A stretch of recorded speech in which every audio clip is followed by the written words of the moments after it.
گھر کے احوال اور گھر کی جو کیفیت، گھر کا جو معاملہ تھا اللہ کے نبی صلی اللہ علیہ وسلم گھر میں کیسے تھے۔ لوگ تو ایسے ہوتے ہیں کہ وہ باہر اچھے ہوتے ہیں لیکن گھر میں برے ہوتے ہیں، ان کی بیوی کے ساتھ، ان کے بچوں کے ساتھ ان کا معاملہ اچھا نہیں ہوتا، یعنی گھر میں کچھ اور ہوتے ہیں اور باہر میں کچھ اور ہوتے ہیں۔ لیکن نبی ایسے نہیں تھے، نبی کریم صلی اللہ علیہ وسلم ایسے نہیں تھے کہ آپ کی بیویوں نے آپ کے گھر کے جو احوال تھے خود اس کی گواہ ایک ایک چیز کو بیان کیا۔ اللہ کے نبی کے سونے کو، اٹھنے کو، کھانے کو، پینے کو، لباس کو، آپ کے معمولات کو، عبادت کے سوا، پیغمبری پیغام پہنچانے کے سوا گھر کے جو احوال و قواعد تھے انہیں بیان کیا بیویوں نے۔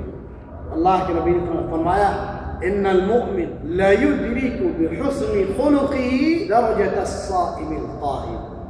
مومن، ایمان والا، اپنے اچھے اخلاق کی وجہ سے، جو لوگ روزہ رکھتے ہیں، ہمیشہ روزہ رکھتے ہیں، جو لوگ ہمیشہ رات میں قیام کرتے ہیں، رات میں اٹھ کر نماز پڑھتے ہیں۔ آپ کو ساتھیوں پتہ ہے کہ روزہ رکھنے کی بڑی فضیلت ہے، روزہ رکھنے کی بہت فضیلت ہے۔ عام نفلی روزہ اور اس کے ساتھ ساتھ قیام اللیل کی بھی بڑی فضیلت ہے، جبکہ واجب نہیں ہے امت کے، لیکن اس کے بڑے فضائل ہیں۔ رات میں جب کوئی بندہ اٹھ کر نماز پڑھتا ہے، اپنے سر کو جھکاتا ہے، قرآن کی تلاوت کرتا ہے، اس کے اور اس کے رب کے درمیان کوئی چیز حائل نہیں، نہ کوئی اسے دیکھ رہا ہوتا ہے۔ اس لیے سب سے زیادہ اخلاص اور ریاکاری سے دور اگر انسان ہوتا ہے وہ رات کی نماز میں